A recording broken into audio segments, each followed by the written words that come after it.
Assalamualaikum warahmatullahi wabarakatuh. Hari ini Kiana akan membacakan surat Anas.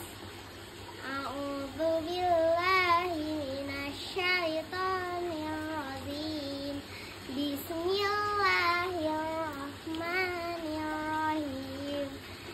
Qul a'udzu birabbin nas, malikin nas, ilahin nas, min syarril waswasil khannas, allazi yuwaswisu fi sudurin nas, minal jinnati wan nas.